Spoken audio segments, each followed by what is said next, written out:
Have you ever been in a meeting? Now, I've sat in a meeting where we were problem solving, and all of a sudden, I had the answer.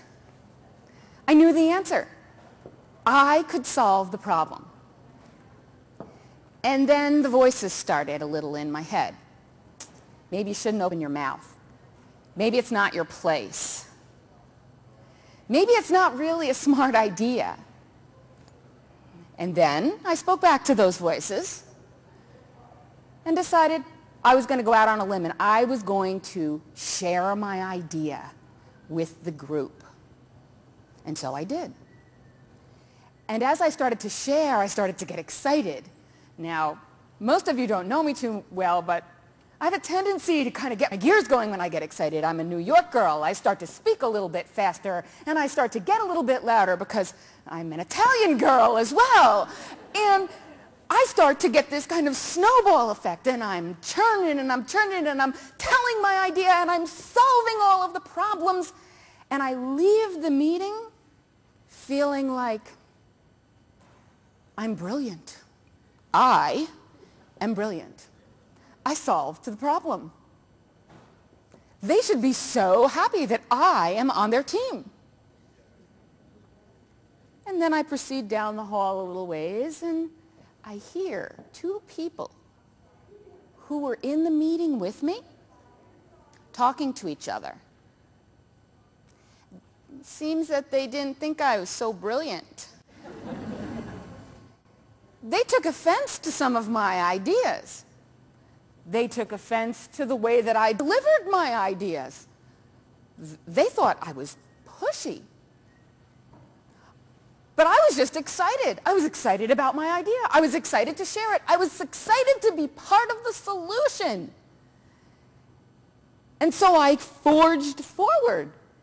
And I thought to myself, I didn't mean that. What they thought I meant, I didn't mean that. And then I started hearing another voice. This voice I recognized. This voice was her. Now, we all have one of her. Some of us even are one of her. The voice was saying, Michelle, it's not what you said.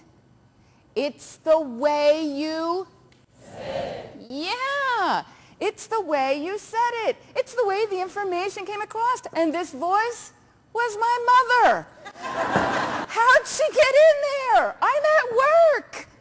I don't need her rattling around in my head. And then I took a step back and I thought, okay, as much as I don't like to admit this, she's usually right.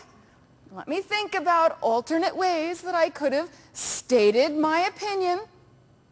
Because in this group, I wasn't the leader, I wasn't the boss, I wasn't the one in charge, I was just the one who happened to have the brilliant idea. Now, for the company, it was important for me to share that idea. For the team, it was important that I share that idea in a way that was going to actually be able to affect some positive change. I needed to not get so caught up in myself, and quite honestly, the intent was not to steamroll anybody. The intent was just to get the idea out, and that I was so excited that I actually thought of the solution. So one of the things that I'd like to challenge you with is understanding your environment enough to know exactly how you communicate your ideas.